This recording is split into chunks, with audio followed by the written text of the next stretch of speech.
Are we all set? Yep, Everybody's I cool? think so. Okay, so we'd like to call the meeting to order. First, Do we have Katya here? Katya Or you is want not here vice this president or evening. this? I don't care. Katya Pardon? won't be here this evening, Okay. but we still have a quorum. Okay, so first, since Keith is here, could we get a weather report? Hello, Hi, Susan. Keith. Am I on? You are. How is everybody this evening? Not bad. How are Would you you? like to get started with me? We'd love to. Yeah. Because I've got a lot of good news here, Okay, bring it. weather-wise. Bring it. Okay. Good evening, everyone, and thank you for allowing me to participate.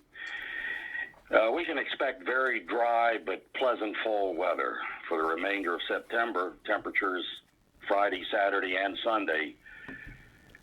Nights will be in the upper 40s here at the village. And over the next couple of weeks, we'll be hard-pressed to see any rain. This is it tonight and early in the morning. That's it for the rain. We may not see any rain. It may be a protracted drought. Thanks. And going forward into October, expect warmer than normal temperatures. And that trend should continue through much of the upcoming next 2 to 3 months. And I'm also sure that, some of you notice the milky, hazy, whitish, opaque appearance to the sky Monday, Tuesday, and Wednesday. And believe it or not, that was smoke from the wildfires out west, which was dimming the sunshine and was also obscuring the sky with filtered sun.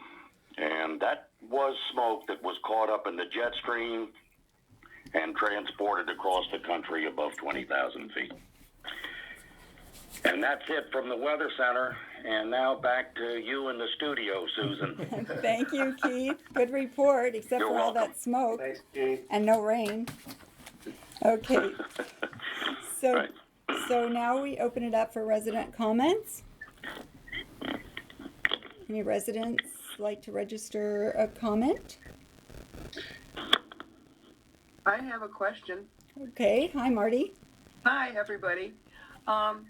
There was mention of a like village forum, town hall kind of meeting, I think October 1st. Right, that'll be And- discussed. Yeah. Okay. Yeah, I just wanted to ask if there was some information that residents wanted to send to the council in preparation for that meeting. Who would we send them to? To everybody on the council? Yeah, sure. That sounds Okay. good. Yeah, we're allowed to send info to everybody on the council. Sure. Okay. Yeah, Thank you. that would be helpful. people- Thanks. A couple people asked me about, like, can they send information to the council for that meeting, before the meeting, so the council will have read it? And I said, I would ask, so Okay, sure. Sounds good. I'll let people know. Thank you. Say, Susan, can we just have a listing of where names aren't identified by phone numbers, if we could figure out who those are? So I think the two people who are here by phone are Keith and Doug. Okay. And, all right, iPad Air 2? iPad Air 2, would you please identify yourself? Lynn Welly. Hi, Lynn. Eileen? Hello, Susan. And iPad. Oh, that's us? That's Tiffany. No, that's Oh, Tiffany. Tiffany. Okay. Okay, so we're all present and accounted for. Okay, do we have any further resident comments? Yes, my name is Naomi Nyerman. Hi, Can you Naomi. hear me? Hi. I would like to know if there's a way that the village can be engaged in the Chevy Chase library that is about to undergo redevelopment, and may or may not engage in community input.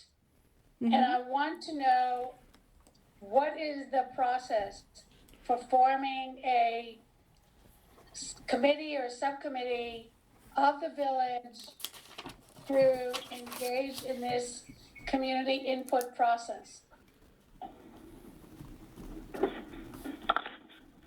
Okay. So You wanna- I just will address sort of one thing. From what I understand, after talking to people at the county, that at this point the library, there was put out a solicitation for a request for information related to potentially redeveloping the library. The understanding that we got from the county is that there are certain things that the county have to do regarding properties like this, including related to housing, and that Councilmember Fesden, from our representative here, has been in conversations with David Dice and the people at the General Services Administration about getting more input. So at this stage, my understanding is just that the solicitation has been out there, but we don't know yet when they'll have public hearings on this and all of that. There is a fairly formal process for disposal, as they call it, disposal of county property. So that's sort of what I understand where we're at this point. So, I'm sorry, who's speaking So right now? that was me. That's Niles. Okay, Niles, hi, All right. okay, thank you. Yeah, no, not a problem. But yeah, so that's the state that we have right now. I think in terms of organizing around it, that's a sort of a question for the council and such. So, all right. And So, everyone, this is Jeff Lander here, and Naomi, it's great to see you and hear from you. And I know that we've been kind of involved in this for some time now, and I can also follow up with Niles and other members of the council. But I think there's been some progression on this, and I'm sure this is why, Naomi, you're probably here kind of bringing it up, because it seems like there's some movement, and there's also some questions that really need to be addressed in terms of the process and some of the underlying rationale of why the RFP had focused on residential development when there could have been really some other ways this could have gone. So there's a lot of rumors out there, and so I do think that perhaps rather than waiting, we can think about this. And I can say, as just a parent, I started within Chevy Chase Elementary a project to reimagine the library with some of my daughter's class and things. So there's a lot of fun things, but I think it does deserve a little bit of attention. And then one other thing, which I think is important to note, there was some study, actually, interesting enough, that was done and completed by Montgomery County, which outlined all these amazing things that one could do with libraries. And that's the thing I know Naomi and I have chatted about that. That's the thing that's kind of like left, right arm going like this. Because on one hand, you have a group that studied this and basically has said there's all these amazing things you could do with library property around partnerships. And then you had this RFP or RFA that essentially says, we're going to build a residential building, and it totally ignored all that. So definitely some threads and things that would be worthwhile following up before we know there's a big high-rise that's going up. So, over. But I guess my question is, to what extent can the village get behind this effort? Can we form a subcommittee of the community engagement committee? Is there some way that we can formalize it and reach out to our? My audio's off now. Oh, there's a lot of committees already formed for this thing.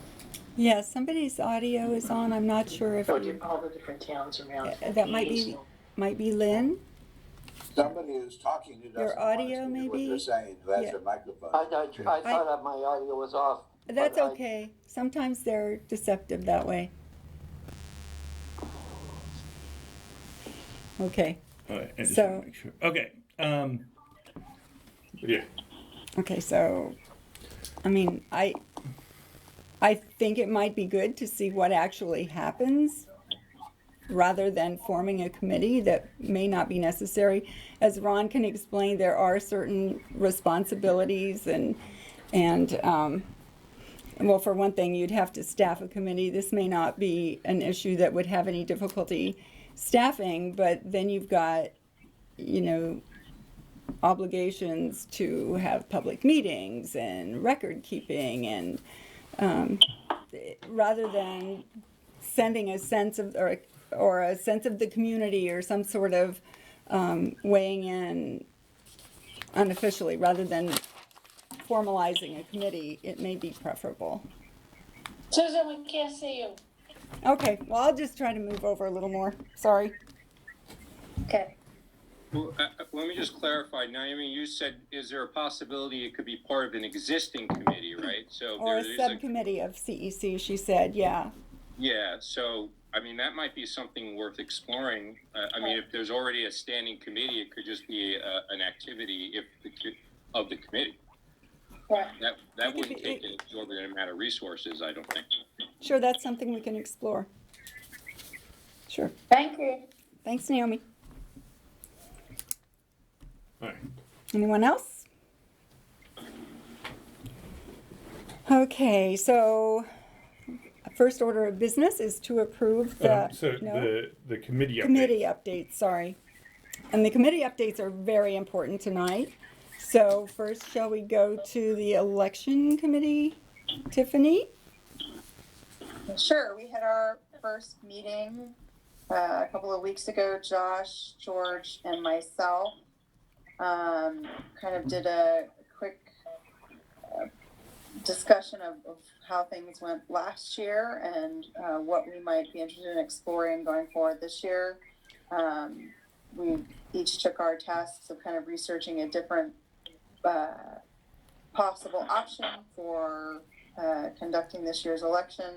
And we'll have our next meeting on Thursday, the 24th. Minutes are up on the website. Thank you, Niles, from the last meeting. And I will we agreed on an agenda today, and we'll get the agenda for next week up on the website, or out for tomorrow. Great, thank you. Ethics, Mark?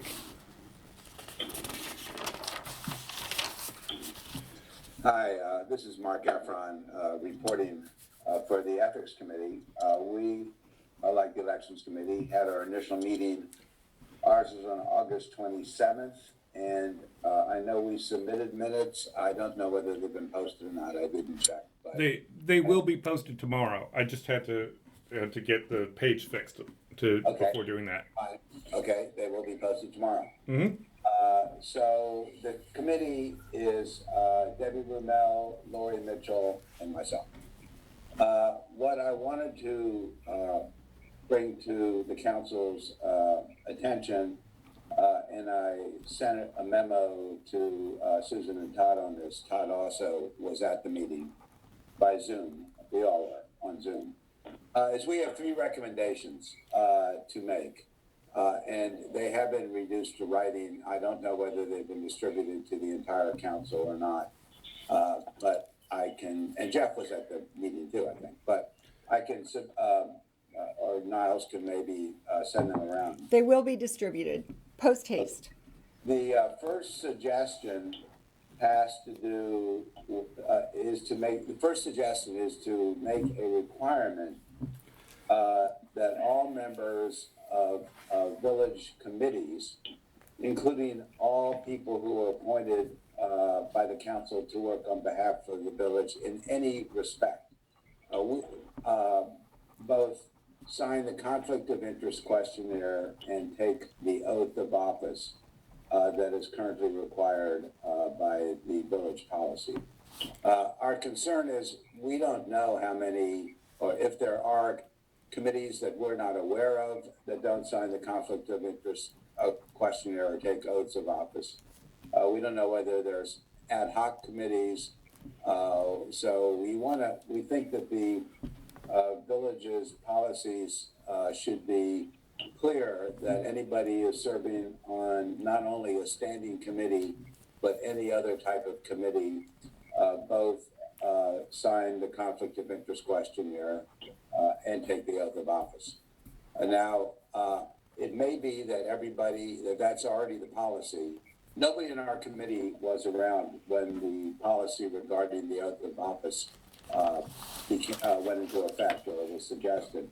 But we don't know whether that was the intent, but it apparently, at least in practice, there's some concern that not everybody and not all committees in the broadest sense, are signing the oath of office or the conflict of interest one.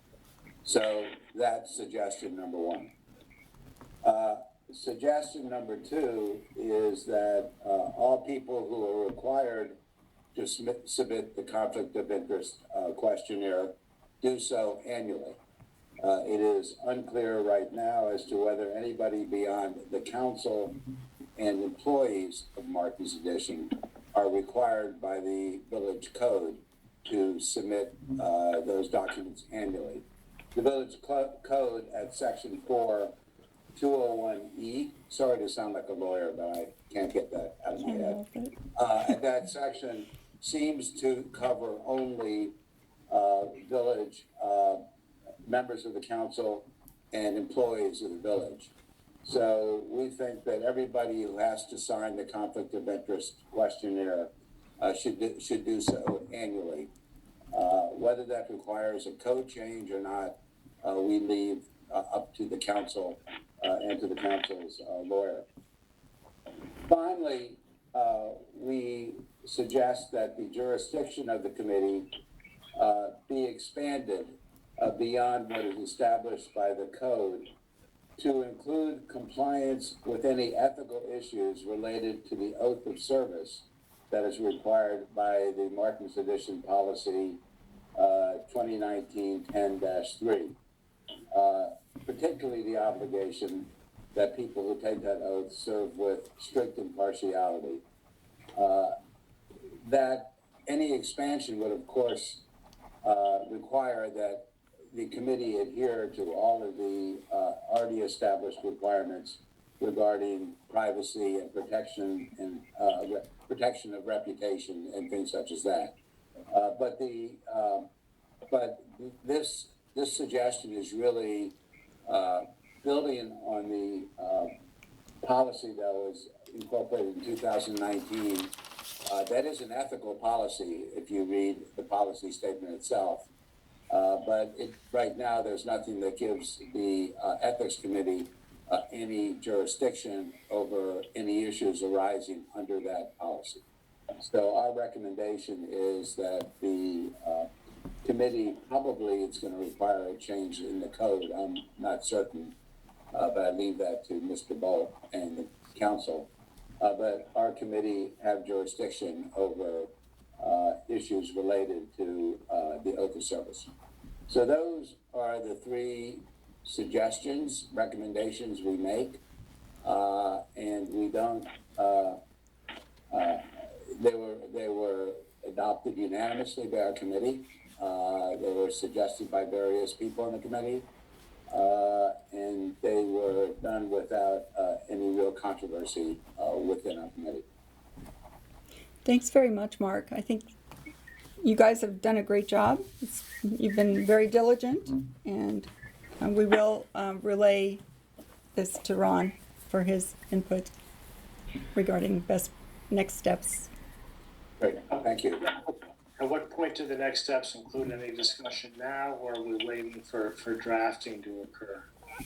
Well, we can defer to Ron on that. We could discuss a bit tonight, or if Ron, Ron has. I just have a couple notes that may help.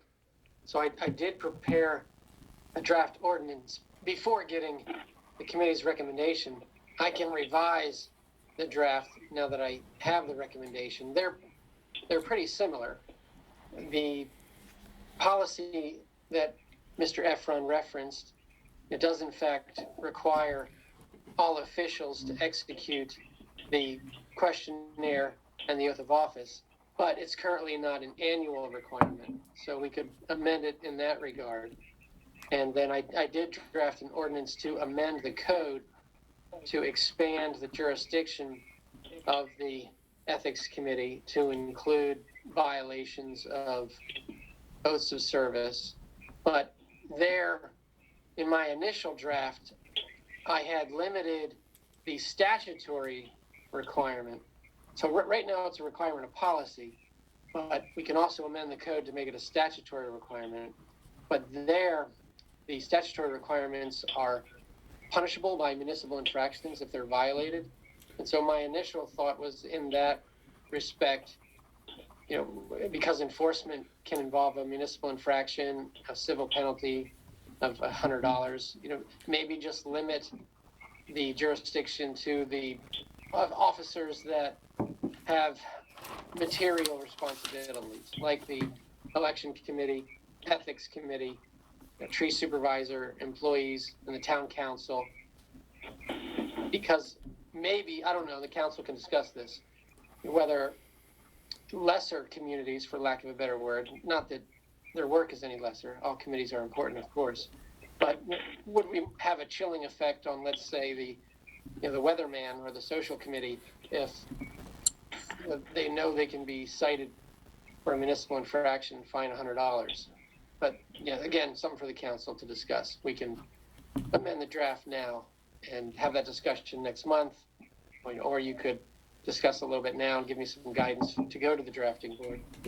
I don't think the intent of this was to impose financial penalties or anything like that. I think the intent was to have a mechanism in place. Number one, with two things. One was to fill in some gaps in terms of who needs to fill out conflicts of interest forms, and as well as take the oath of office, and on what frequency. And then the second thing was to address another gap, which was we have no arm that helps us deal with any kind of issues where there's a misapplication of the oath, where the oath is not being adhered to, and that was the thought process there was that the committee needed that, and that we as a council, I think, would welcome that kind of piece. I don't think while Mark, you can chime in, I think we were at a loss as to say what kind of, how do you do penalties? I don't think we were interested in that as much as we were looking at this as a recommendation then from a committee, as in Mark's, the ethics committee, that would look at this to go to the council, for the council to make decisions from there. So I have an idea then. Well, right now the code provides that a violation of the ethics ordinance is a municipal infraction, subject to a fine of $100 and removal. So maybe it just needs to be amended to say, that provision will remain only with respect to conflicts of interest, financial conflicts of interest, and then violations of the oath of office the penalty there could just be removal. For me, Mark, what would you say to that? That would be fine. Our purpose was not to necessarily devise a mechanism that would be fines. The purpose really was more to make sure that there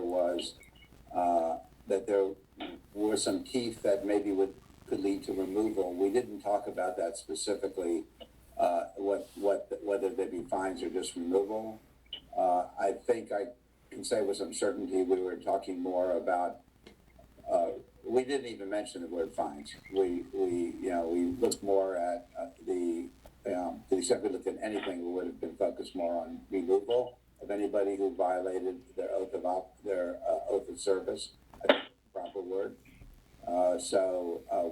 One, it was not our intent to lead to fines, and secondly, we really just wanted it to be more or less parallel with the removal provisions that currently exist for conflicts of interest. If that gives you any guidance, but yes, thank you.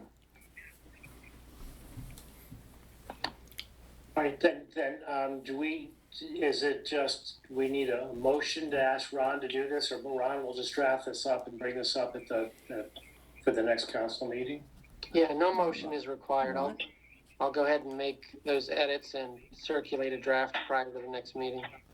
I have one question, and again, it's not meant to be dumb or naive, but so it sounds like, and I was at that meeting, and again, I want to thank the committee and all the hard work, and just a process question, I guess. So it sounds like the minutes are still yet to be circulated, and I'm just curious. It seems like we went from the meeting and we already have a draft ordinance, but we haven't kind of shared minutes or things. So I was just curious how that all works, and just if you could share that, because I just assumed that there'd be a process where we circulate minutes, circulate maybe an updated charter, and then we'd have a chance to talk, and then we'd talk about developing of an ordinance. So I was just curious if I'd missed something, or how that all kind of works. Well, it was introduced as an idea. The minutes will be forthcoming. Oftentimes, the minutes are not actually published until the next meeting. But Ron is going to draft it. We can vote at the next meeting. It would be introduced in the next meeting. Introduce it at the next meeting and then vote 2 meetings from tonight. And if possible, I think the Ethics Committee would like to take a look at whatever draft is to see if it satisfies our concerns. Right. So that would be an opportunity also. We would obviously have to have a meeting to do that. And that would be an opportunity also, would we give notice and what's required. So that would be another opportunity for people to get some view of what is, at least on the table. That's a great point. Exactly. And I'm happy to follow up individually. It doesn't have to take up time here, but just, maybe history of just, is there a fear? Have we had incidents, or we had things that have come up that this is a priority, that we need this extra level of protection that already is in common law and other things that we feel, I'm just trying to get a sense of this. And again, we don't have to take it up here, but it's sort of just something that as I review it, I'd love to appreciate why. Are we fearful of this, or has there been violations that we haven't been able to handle? It was unclear to me. So let me just answer from the committee standpoint. First of all, the requirement for the oath of office, if that's what we're talking about here, is the expansion of the committee's jurisdiction. That was put into place only in 2019, so that does not have any lengthy history. I have to be a little bit careful, but there have been instances where issues have been informally mentioned or raised to the committee that dealt with the oath of office. And the committee had to decline any role in that because it was not within the committee's jurisdiction. So that's about what I can say on that.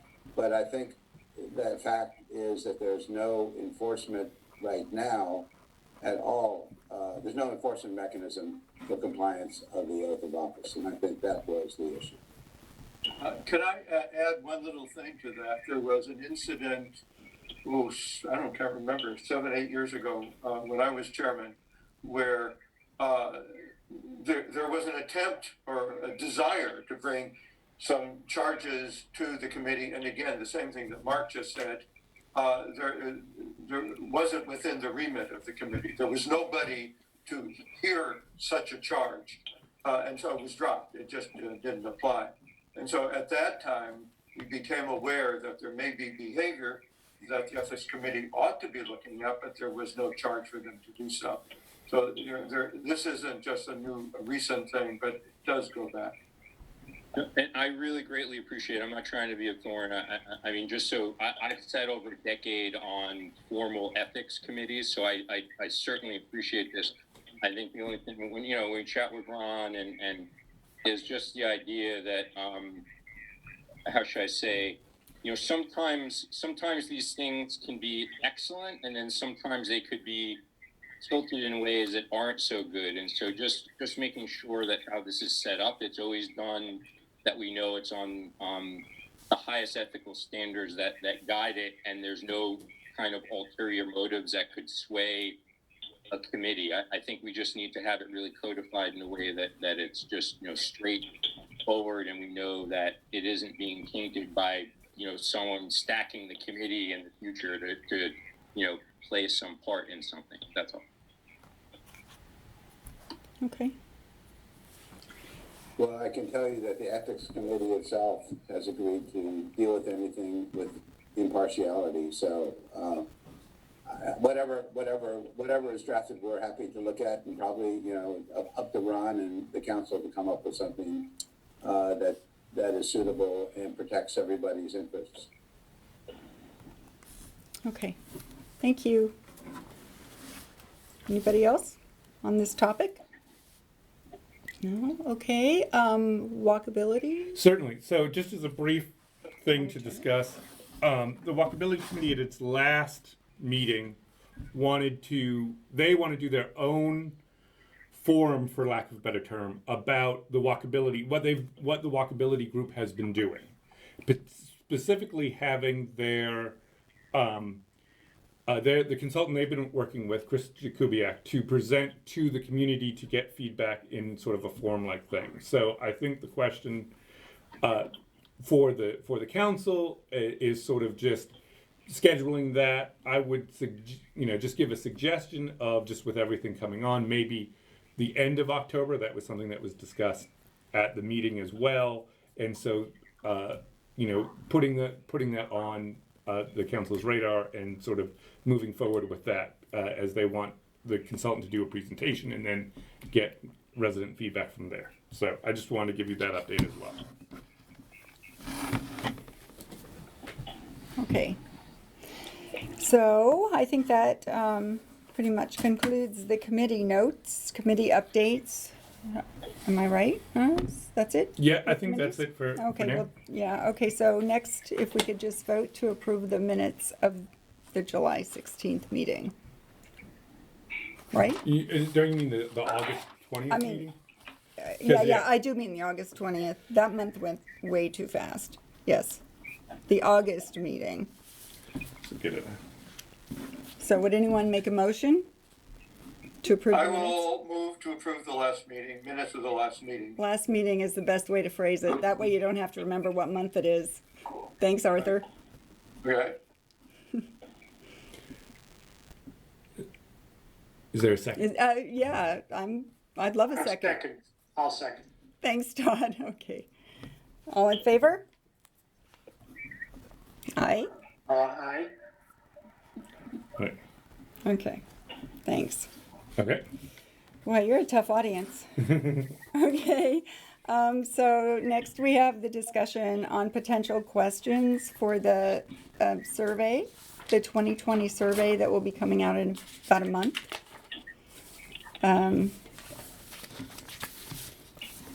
Would any council members like to weigh in on questions? Jeff, you had some suggestions or recommendations. Do I have this? Yeah, I give it. Yeah, this is. Oh, yeah, that's got it, Mhm. yeah. Oh, it's an opportunity for my very loud, obnoxious male voice to take the stage again. Is that it? Sure. I have a few. You want me to just kind of blurt them out? Is that the best way? Yeah. Sure. Okay, great. Well, first of all, I just want to thank other members of the council, and I know a lot of work has gone into the survey in the past, so it's really easy to look at something when it's so robust and then make a few comments to it. So I looked at this, and there's a couple items which I added and then a couple tweaks, and I'm happy to share it, and then however this gets sensitized to others. The first couple questions had to do very specifically with village operations. After those first several questions, I added an item which talked about the overall satisfaction with the village council and their performance. So the first several were about the management, but there wasn't anything about the council. And I thought it would be helpful about, just in general, the overall satisfaction, because I think that would give us as a council a good idea of, are we on the right course? Do we have to, take a look at ourselves in the mirror, that sort of thing. And then an open-ended question. So that first one was the structured one, and then the other one was, do you have ideas of how we could perhaps strengthen or improve that performance. So it very much like the first several items that were focused on operations, but these are specific to the council. And there's a couple more. There weren't a ton of additions here, but then further on down the line, I know the numbers now are off because I added those questions, but in my document number 9, which talks about village staff sends regular communications, I had added a little bit about frequency and type of communication as being adequate. I think it was a little bit of a narrative of the village, offers these communications, but a little bit more specificity around, do you find that frequency and the type of communications adequate? And then can you share ideas on how to improve the communication and the type of information? So just a little bit of wordsmithing, essentially, to add some specificity. And then jumping down, I added a few more things. There were, and I don't know if Keith is still on, but I know there's the Community Engagement Committee, and some of these may really, I think, touch upon the things they're interested in. But there was a question around events, and given the very unique nature of COVID-19, I thought it was important to actually add a question or modify it based upon the unusual circumstances we're in. So I had shaped one of the items that really was contextual around, given the context of COVID-19, could you please list other community events or new ideas, including virtual forums, that you would like the village to organize or host in 2020, 2021? So again, a very contextualized question around the unusual circumstances that we're in.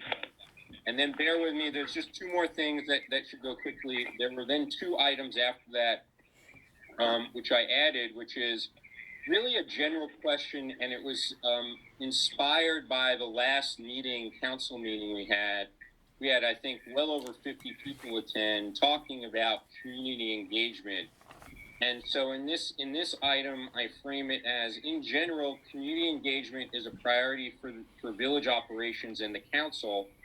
Could you please share any ideas on how the village could strengthen or improve community engagement in the context of COVID-19? I did it, again, very specific to the environment we're in as a benchmark. And then very finally, and again, these are ideas for discussion to take or toss or modify. The very last one had to do with committees. And I thought it might be useful. I know there are other councils and other sections of Chevy Chase that annually ask their residents about committees or new ideas for task force. So I kind of borrowed that from other places. And this one says, at this time, the village has 3 standing committees. These include elections, ethics, and community engagement, as well as 1 task force, walkability. Please share any feedback you have on satisfaction or ways to improve the existing committees or task force. Additionally, whether any new committees or task force should be considered in 2020/21. Just get some ideas. There wouldn't be a commitment around resources or standing up, but it might be nice to see themes. So, for example, in one of the other sections, they'd stood up a new committee, a temporary one on inclusion and diversity, right? So it doesn't necessarily have to be a standing committee that would be in perpetuity, but it could be another short-term one that might be for a specific period to address a very specific action. So thank you for yielding that time. That is all I had, and I turn it back to my colleagues and others who want to comment. A quick question, Niles. Yes.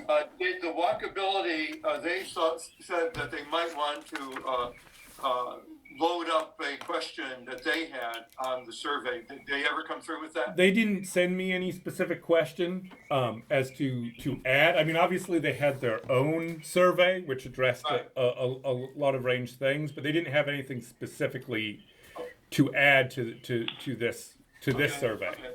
That's it. I just have 2 very small technical suggestions. Okay. All right, and there are questions 3 and 4 where it says, if you contacted the village office staff in the last year, and when people respond, we won't know because we've had a change in village management, which village management staff they're referring to. So my suggestion would be for this year, we just have it be in the last 6 months so that we know if there are any comments that are when Niles started, rather than trying to figure out was it Niles or was it the prior to Niles? Yeah, I think that's a really valid point. We should, for this year, adjust it. And I do like some of Jeff's thoughts, and do we have a time where we could, take a look at all that together and Is this something we can do administratively? So- Ron? Yeah. Ron, are you Yes, still I'm on? here. Okay, I can't see you. There we go. Okay, so since this is essentially an administrative function, are Yes, we that's able? right. We're able to just do a Zoom or something to clarify to the finalize the questions and questions, set yep. them. is Okay, there, perfect. some of Jeff's suggestions are worthy of conversation. for Right, instance. yeah, I think we do want to keep it shorter rather than adding a lot of questions, but some of them might be combined, some of them definitely need to be included. So that would merit, I think, another session, which we can do readily before the deadline, which is? So I think so that was the question that we could bring up, which is the usual pattern is to have the survey done, sent and get the results back for the next council meeting. So for the October 15th meeting.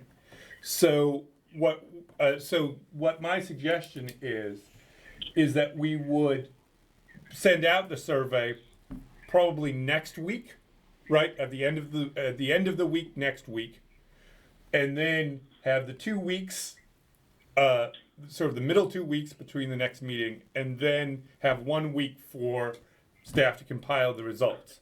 So what we could do, depending on what the council wants to do, is they could have that administrative meeting in that week so that we can just finalize it and then just send it out via constant contact.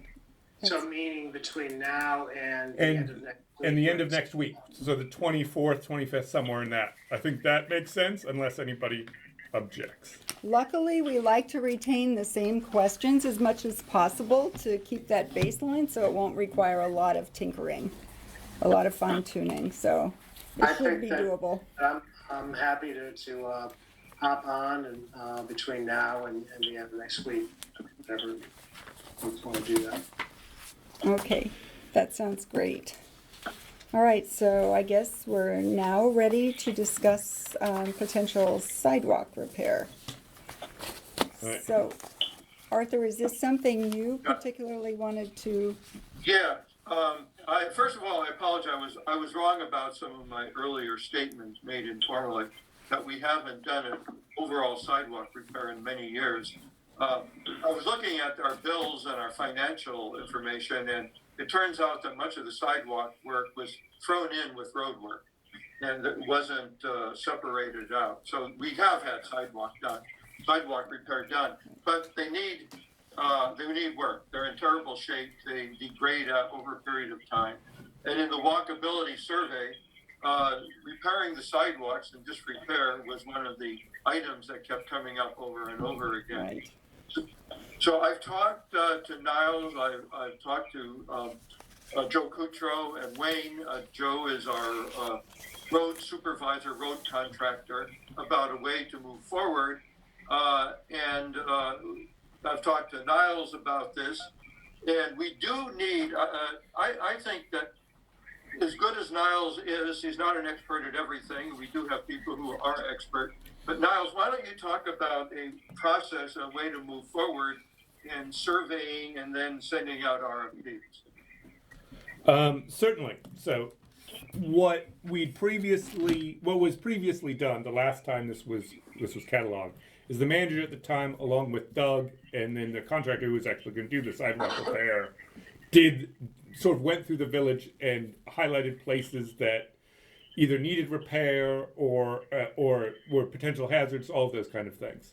So what we could do this time again is something similar to that, where Doug and myself and potentially contractor would go through and identify places and identify a sort of priority of how these things get dealt with based on sort of the technical questions of what can be combined, what can be done separately, that kind of thing. So my suggestion would be to direct me and Doug to sort of take on a task of organizing that and then presenting back to the council a plan for how we can address the issues that have been identified. Good. A matrix, Go do it. sort of. Yeah. Mm-hmm. The one other issue, Niles, that you raised with Yeah. me is Brookville Road. Right. That has not been addressed in previous repair work because of complications having to do with the state highway. Mm-hmm. So, have you looked at, or we need to look at that to So see how we go forward? Yes, we need to look at that in more. That's a general question. This is brought up with the walkability study as well. Certainly in the past, there's been communication with the state highway administration on how best to sort of address fixing the sidewalk on Brookville Road, and I think we can further have those conversations. And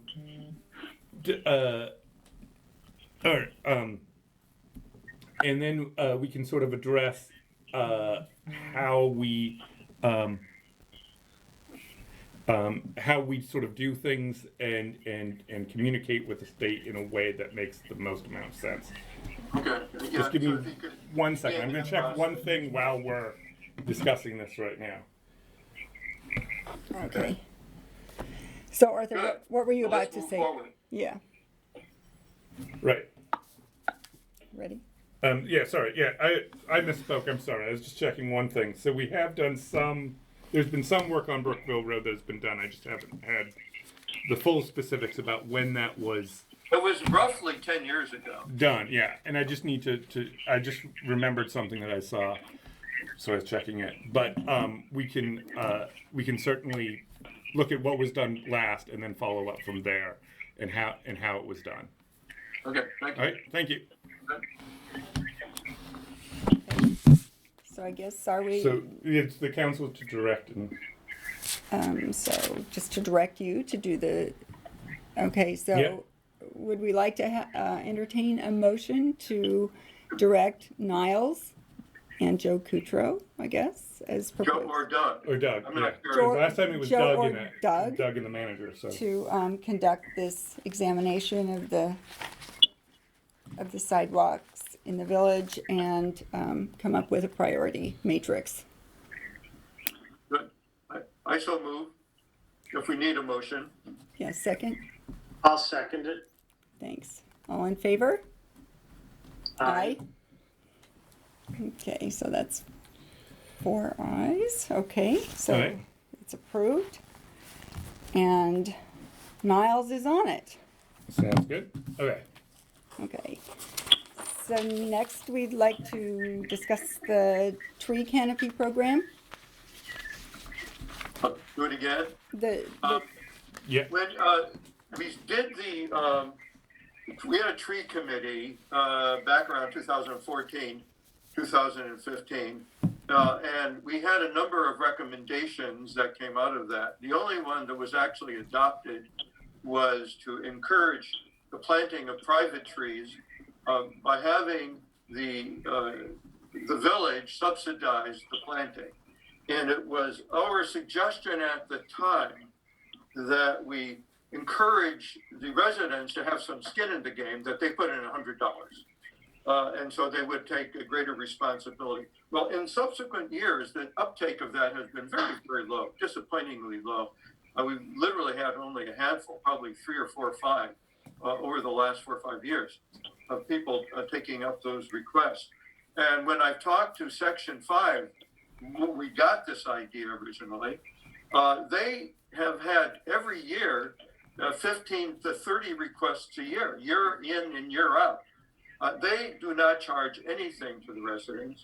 and in the last 2 years amended their program to include not only the large canopy trees, the oaks and the maples, but also ornamental, because it turns out that many lots just don't have the room to include a very large canopy tree. So what I am suggesting now is that in order to promote the tree canopy in the village, we remove the $100 contribution and enlarge the numbers of trees to include native ornamentals. And the tree committee at the time and our tree supervisor since have been very strong in going with native trees for a number of reasons I won't go into. You can read the report. But the smaller trees don't have quite the value of the big ones. In fact, it's considerably less. But they do add to the canopy, and they do bring many of the same features to bear. So I would move, I don't know if we need a motion or approval of what, to remove the $100 fee and expand the program. And also, Niles, and Martha, if you're there, we need to advertise this again. We're right in the season now when the plantings get done. So we need some good, solid mailings and communications for people to become aware of the program again. Right. I think a separate mailing, not just something that's in the weekly that people might just zip through. We can certainly do that. Previously, this had been brought up by Paul Wolf as well to sort of do it. So the thought was putting something in the weekly wrap up and put something in the newsletter when it comes out and so on. But we can certainly look at an extra email out just on it, and so that people can have that information. But I get questions, I get comments back by residents saying, "Oh, we had that. I didn't know that we had this kind of a program. Why didn't we know about it?" So we need to get the word out. And we have since I've been here over the last 6 months, we've had maybe 3 people, 2 or 3 people who've actually filled out applications and things like that. And so those people we will follow up with soon because the plantings are coming up. But I've already given Paul Wolf the form so that he's aware of what they're looking at and those addresses. So I'll just circle back to make sure that those people. And put me on the list. I'm subscribing for one myself. And I invite everybody else to do so. Run that by Mark Efron, conflict of interest. I don't know if anyone can see this, but I took this purposely. You might see, but there's a picture of a tree that I'm holding up on my phone. My family enrolled in the program a few years ago, and this tree was like 4 or 5 feet tall when it came, and now it's got to be 25 feet. I mean, it's absolutely stunning. I could not recommend it more. One point, and please stop me if this is not the right place. I could do it at the end, but Arthur, I think you might be aware of this. I just wondered for the record. I think Lauren BL had brought up something around a possible loophole for further investigation. I wasn't sure now or maybe at the end when we wrap up after the manager's report. Yeah, she was working, she took one of the recommendations from the tree committee and modified it somewhat. And I think, Niles, did she speak to you about this? Yeah, so she'd asked some questions, and further she wanted some more clarification. So we've been writing back and forth on this as well. So Lauren couldn't make the meeting tonight, but this was something that she wanted to bring up potentially later. So there's more info to come. One of the objections that the council had at the time to the other proposals that we made was the administrative burden was very large. Right. And also it could be a high cost. Paul Wolf at the time called it a permanent employment bill for arborists. So there was would have been a lot of involvement, a lot of work, and a lot of administrative time involved, and it was not accepted. But Lauren is looking at some modifications of that we might want to take a look at over the next few weeks and as she comes up with it. Okay, so and that's all I have. That's all good, Arthur. I think you made a motion, and I'm not sure if we got a second before you staked a claim on a tree. See a second. Do we have a second? Aye. Who seconded? Yeah, okay, Jeff, I think Jeff Okay, seconded it. okay, all in favor? Aye? Aye. 4. Okay, Unanimous. Good, thank you, everybody. Thanks, Arthur. Okay, and next, because COVID has wreaked havoc on our usual community engagement activities, and because some of those informal opportunities for residents to engage with council members and committee members and staff have been sharply curtailed. Jeff has come up with a great idea to hold a community forum very soon, and he would like to discuss. Jeff? Thanks all, and I do want to very much thank my fellow council members, because again, I know the last council, or I'm losing track, but when the sign ordinance had to come up, there was all that, so many people attended, and I think what had been lost sight was the council meeting before. We had talked about community engagement, and so this really stemmed on something the council's been thinking very deeply about for some time. So I'll make this a very short pitch, and then others can chime in. I think we've done some investigation and follow-up with some other councils and other sections of Chevy Chase, and we had a couple ideas. And the first approach would be where we essentially have a forum with all the council members, which is awesome, right? It would be basically we'd all be there, and then we'd advertise this and have as many people show up. And again, we can have examples of topics, but really it's a listening session. So it wouldn't be us regurgitating and hearing our voices. It's really the idea we'd invite folks. And I think very early on, it was Marty perhaps who brought this up. We'd have a process to submit questions beforehand, as well as have them ad hoc.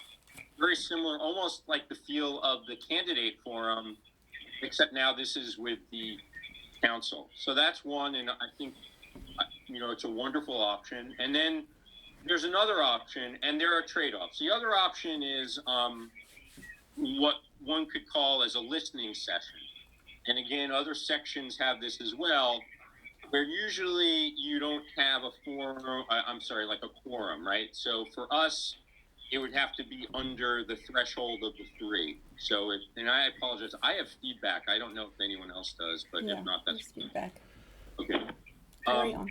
So a listening session would be just that. It would be a lighter touch.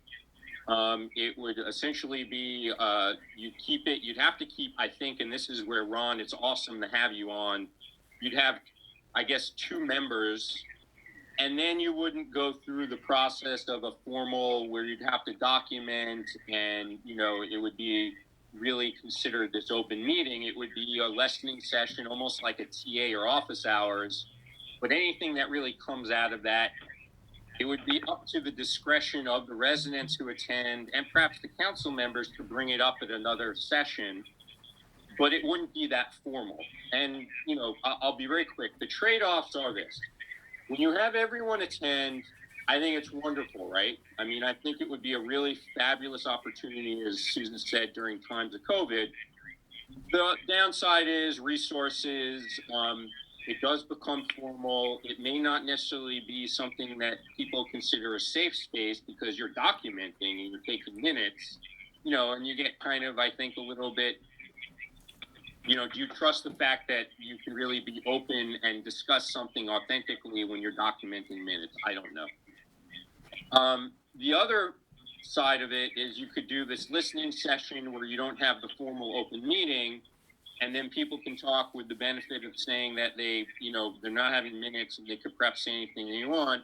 Of course, the downside of that is you don't have all the council members there, and you don't have that opportunity. So I'm agnostic, and I think as Susan opened up, I had been kind of leaning towards one, but I think the way she opened up, and then thinking in the terms of COVID, I almost, even though there's trade-offs, I kind of feel this idea of having all the council there would be of great benefit, frankly. But I'm agnostic, and defer to how others feel. Either way, I think it's a win-win. Yeah. Ron, could we ask your opinion if, I agree with Jeff that the value is to have the council members there, hearing what people have to say and just sitting back and observing. But then that runs into the issue of the open meetings that I'm not sure what kind of constraints, if any, that might place on discussion. So Ron, what do we have to think about? So either approach is permissible. With respect to the approach where less than a quorum attends, that it's right, it wouldn't be a meeting if there's less than a quorum there, so you would not have to comply with the Open Meetings Act. You just have to be careful to make sure the council members agree amongst themselves who's going to attend, so that you don't inadvertently have a quorum show up and then inadvertently violate the Open Meetings Act. If you have the whole council there or a quorum of the council there, then it is a meeting because you'll be discussing town business. And then the requirements of the Open Meetings Act are that you've issued public notice of the meeting in advance. You give the public an opportunity to attend and witness the discussion, and then you prepare minutes of the meeting afterwards. And they're, again, as I like to say, they're minutes, not hours.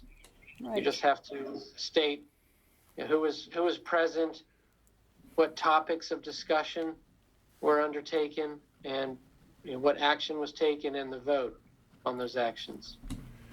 Well, from what you're saying, there's not that much difference between the two. There won't be any votes. There won't be any actions. There will be discussion.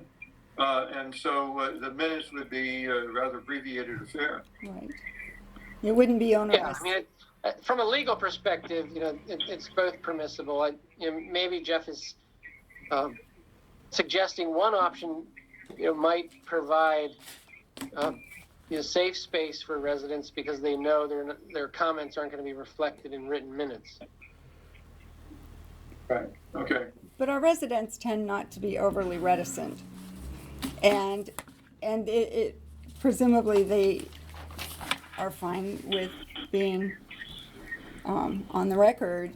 The other issue, as I see it, is that the optics would be really bad if only 2 members show up by agreement. Even so, it looks like the other 3 just don't care. So I would. Well, I personally, Okay, I'm sorry, go ahead. No, go ahead. No, I personally think we should all be there. That's what it's for. It's a town hall. It's a forum discussion. And it doesn't matter to me if it's Open Meetings Act. We're not going to be doing anything to, as I said, passing policy or anything. This is an opportunity for a much looser engagement with the community, which we don't seem to be able to get to during regular council meetings. So I think it's a great idea. Okay. I agree with Susan and Todd and Jeff. Let's all be there. Let's all listen. Okay. Okay, so do we need to make a motion, or I guess We can. Go So ahead and just do it. since I it's an think we open agree we meeting? want to have this session. So, Yep. Yeah. I think that our only need for movement there is just for Niles to do whatever he needs to publish it. Just to and move Jeff- forward, in other Well, words. Jeff now has to serve us all tea. So Okay. I like Darjeeling. yeah. Decaf for me after 7 p.m. All right, so we'll put together something to send out to the community, just saying what it is and what it's for, and then we can put it on the calendar and have it and we'll have it in the newsletter, we'll have it in the wrap-ups, and so it will be well advertised so people can attend. Perfect. All right. thanks, Jeff. Let me ask a very quick question here. The Walkability Task Force wants to have a general meeting of this sort as well. Should we call it a town meeting, a town A hall? community forum. And this would be the second in the series or Right. something of that Or- sort? I mean, we can do that. I say the other suggestion is just to make it clear that it's that unlike this sort of more general one, that one is It's a specifically about walkability. community So it could be a forum. walkability community forum, could be the way that it's phrased, just to have some differentiation. Good, fine. And again, I don't want to hold this up. This could always be a side discussion. Ron, I see you're on. I had a dumb question, and again, it could be handled. Dumb questions could always be handled elsewhere, but I was just curious. This whole idea of when council members show up. So, is it literally just physically or virtually they're present, or is it actually the idea that they're engaging in some decision making? I'm not saying this is changing what we just said, but it was just in the back of my mind, like what happened. I know Niles is on top of his game, so we'd be very organized, but what happens if you set something up, you thought two and a third person showed up? I mean, is it more about process that no one should then be making decisions on anything, or is it literally the fact that you've had 3 council or more show up that it makes it then the open meeting? And again, we can talk about this another time. It was just, I didn't quite understand it. Yeah, that's an easy one to answer. It's presence under the Open Meetings Act. And the Open Meetings Act Compliance Board has said, for example, if you just copy a third council member on an email, and even if that council member's not engaged in the discussion, they're deemed present for that discussion, and so the act is triggered. Got it. And again, I can't keep saying I'm a newbie, but again, I appreciate everyone's tolerance of my dumb questions here. Thank you. There are no dumb questions. Okay. Now I think we're moving on to the building administrator's report. Doug, you've been very patient. Are you ready? Doug?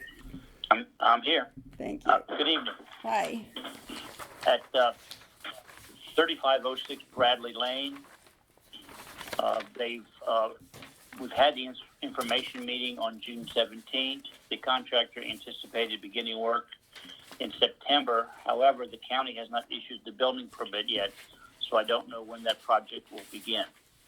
At 7200 Dellfield, the county issued their building permit on September 3rd, but the residence information has not been scheduled yet, so that is on hold. At 7220 Dellfield, the applicant has submitted an application to demolish the existing house and rebuild a new house. That project is on hold because they're revising the plans. And at 7200 Summit, they obtained a variance back in July, but they have not submitted plans to the county or to the village. So that's on hold. And that completes my report. Is there any questions? No questions. Great brevity. Okay. So, Arthur, your financial report? Time for treasurers? Yes, please. Everything's copacetic. Copacetic is good. We actually haven't gotten hardly any money coming in yet. It isn't due. But I expect no problems coming up because of the recession. It's not time yet. In 6 months, we'll see. One thing we've been, and Niles can speak to this, we've been trying to set up for the last 6 months, SunTrust Bank, a separate payroll account under the recommendations of our audit review. And SunTrust, I first started calling them, and they said, "Oh yes, we do that, and somebody will get back to you." And Niles, how long has it been now? 6 months? And you keep calling the manager, and the person hasn't gotten back. So yes, it's been since June, so like 4 months, I guess. Okay. But the last conversation I had with them, they said, "Oh yes, we have this person that does this work, and they're going to reach out to you," and then they keep not doing it. And so I've followed up and had conversations with pretty much everyone at the branch now, but the person that I need to. So I will follow up again and see what we need to do. I know part of this is their whole so SunTrust merged with another bank, and they're very, very close to finalizing the details. So I wonder if their staff is under more pressure to become truist, as they tell us on every recorded call. But the goal is to have what they call an impressed account, which basically just means that we'll have a dedicated pot of money that is only for payroll, and it can only be used for that purpose, and it can only be limited to what each payroll is. So that's the whole idea behind this account. Right. And I'll just say it again, that I talked to the branch manager, and they said, oh, fine. So they talked to Niles, he's the guy, and nothing's happened. So yeah.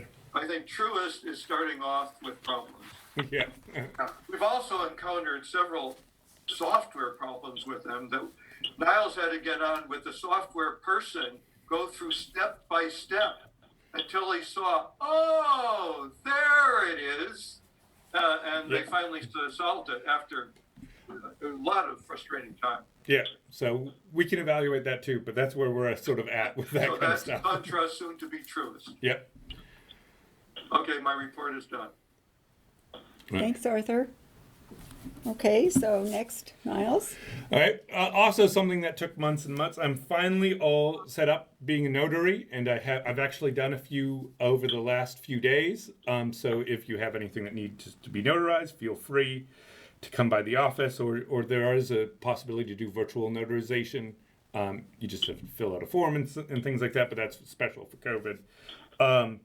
And so we can work on that. The village directory, which we've been working on diligently, Martha has been doing a great job of sort of finalizing everything. We are in conversation with the printer on formatting and things like that, and we hope to get that out relatively soon. We're doing the last couple of pieces of the cybersecurity work. This includes upgrades to the firewall and also the creation of two separate Wi-Fi networks. So there'll be a guest and a staff Wi-Fi networks, and we're just finalizing that work to get it all done. Hey, Niles? Yes. When do village council members get their new email addresses? Yes, that will be coming in the next week or so. I just want to. Microsoft was being very having its own problems. They sent out a couple of alerts for things that were happening that weren't with expanding the account. So I'm just finalizing that. But within the next week, you should have your new email addresses. Okay. And so the other things, obviously I'm a little bit more aware of the cybersecurity reports since I've worked on it. So all the other things that protect the village are already have been put into place? Exactly. So we purchased the backup, the cloud backup storage. We have, we're working on doing a couple of different training. We've talked about having training videos and things like that on cybersecurity practices that will make part of a standard yearly check that we'll do, and things like that. So like both on the technical side and on the documentation side, we should be pretty much good to go. Okay, thanks.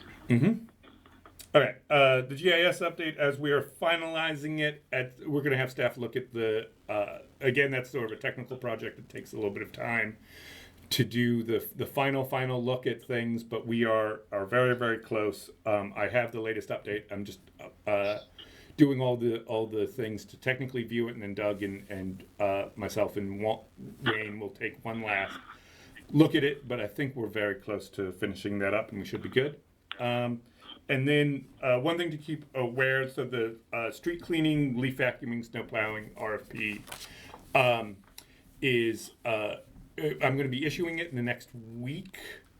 This is one that had expired because of the way that it had been previously set up As two separate as two separate things, which meant that we have to three separate things, but it was combined in some ways that made some of the deadlines a little bit hard in trying to get something for the fall. So we're going to send that up very soon, and then we should have that open for a couple of weeks, and then at the next meeting we should have a recommendation to go forward on that. And the arborist contract is not up until Till December. We Okay. have the next batch of contracts after this one will be that expire are in December, so we'll be working on those as well. Okay. Okay, great. All right. If you've concluded, I know we're about Yep. to adjourn. Mhm. I just want to say a quick one-liner, and it's a shout out to Niles, again, thanking him so much. As Niles knows, that we've had a little bit of outreach with one of the other communities, community engagement, Yes. Sally, Renee, and Keith. And I just want to mention that we'll figure out where we're going to head, but everyone's enthusiastic. And I say this only because I know everyone on the council, everyone on the meeting recognizes the times we're in. And it's a very difficult time. I know just from my neighbors and fellow residents, there are folks who are struggling right now. I mean, there are some dear ones who are sick. There's just a lot going on right now. And I think it would be nice for us to start with our community tea, but perhaps there might be some low-hanging fruit things we can do. I don't exactly know what they are, and I don't want to guess what they are, but again, since in-person events may not take hold for a while, or people may even feel uncomfortable for a long time, there may be some low-hanging fruit things there to just create some energy and positivity. So I want to thank Niles because he's really been the one behind it, but just putting it out there for everyone to recognize. And I would second that. Niles, you've been fantastic getting everyone through this. Thank you. Thank you, Jeff, as well. So, thank you. Okay. All right. Do we have any more resident comments at this time? I have a question. Okay. Hi again, Hi, everyone. Marty. I think that there is a need that I talked to Katya about, a year ago, for some avenue for confidential questions to come to the council. Right. I know that Katya and I talked about having a box down at the front door by the village office entrance where people could put questions for the council in a box and not necessarily have their name on it, because people do still fear repercussions. I know that on the candidate forums every year for the last 5 years, the vast majority of questions that come in are requests for anonymous questions, that names not be attached to them. That's been really 90% or more of the questions that come into the forum. People do want confidentiality. And I think that the town halls and listening sessions are just a fabulous idea, much needed. But I would ask the council to think about some avenue, electronically or physically, for people to submit questions without putting their names on. The two residents who came to me and asked me to ask the question I asked at the beginning of this council meeting about how you could submit material for the listening session, neither one of them wants their name on it, which is why they came through me, because they're used to dealing with me on the election committee forum. And I said, sure, I'll ask the question, because I don't mind. But would the council consider some avenue, some channel, whereby people could submit ideas or questions anonymously? I think we would I'd definitely certainly consider it. How do you do it? I don't know how you do it. Yeah. That's what I think. The mechanics of it might be as simple as a box, mailbox where people could put questions down by the front door, or the electronic version of a confidential email box, which I'm not sure Niles might have to figure out how to set that up. But there is this concern. So let me ask you, Marty. I mean, let me just play devil's advocate for a second. Sure. If it would bother me knowing that there are residents who are fearful of talking to me, I'm their elected representative, number one. And secondly is if the purpose is to have an open discussion and the question's there, how do we get clarification I don't quite understand if we don't quite understand what they mean, or there's other things, it kind of heads off the dialogue right away, where the purpose is to be very open and create that kind of environment. So I get what you're saying, but I'm also a little troubled by the need people feel to be private. Well, people are worried about repercussions. I think that's a carryover for some old history here. And it's unfortunate. Yeah, people should feel safe. And I think they would feel safe maybe one-on-one in a discussion with you, but not necessarily in a public discussion, because people make judgments and things get misinterpreted and people are concerned. And so what we did on the election committee was, if there was a question, if somebody sent in a question for the forum that wasn't clear, is the chair of the committee called them back or emailed them back and said, do you mean this, or, tell me more. And so we were able to do that on a confidential email with the election committee. But I'm not sure how you would do it for this forum. I just want to raise the fact that I think you don't want to prevent people from coming to you with questions if they don't want their names attached to them. I think we want to provide that option if possible. And I'm asking the council to consider how to do it.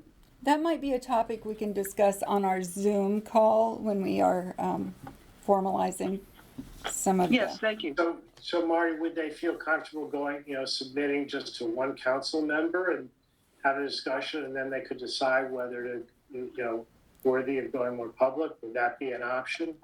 I have suggested that with my neighbors who come to me, and basically they just said, "Oh, you just go to the council meeting and raise our concerns for us." So I have been a conduit, and I don't mind playing that role, but I don't necessarily want to play it forever.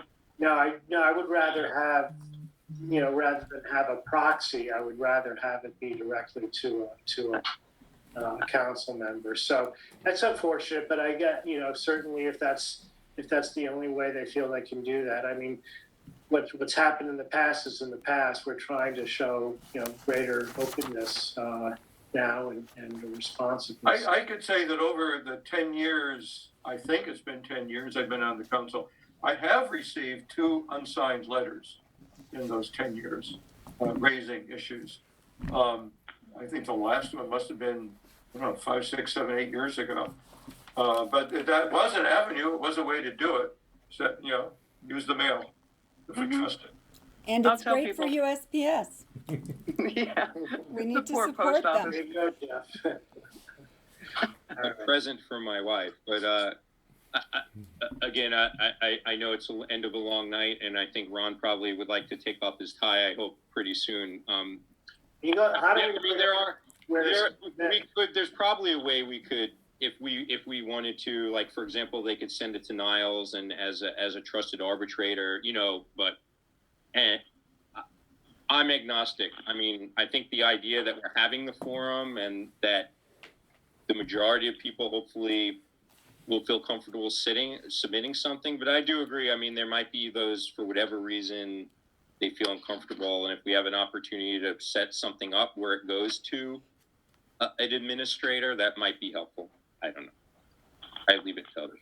Yeah, but it might be worthwhile just to mention, we have to keep the Public Information Act in mind and don't want to give residents a false sense that if they send an email or a letter that they sign to one council member or to one staff member, that it can be held confidential, because generally speaking, under the Public Information Act, anything that's submitted is going to be a public record. But you can use the note in the box or the unsigned letter in the mail. But if they actually attach their name to something, then generally it's a public record. Or a telephone call. Yes. Yep. Yeah. Thanks for those clarifying comments. We don't mind unsigned letters as long as there are no death threats attached. So I think we're, if we have no further resident comments, I think we're ready to adjourn. Do we have a motion? Arthur? Move to adjourn. Jeff? Aye. Jeff? There's a second. Jeff Okay. second.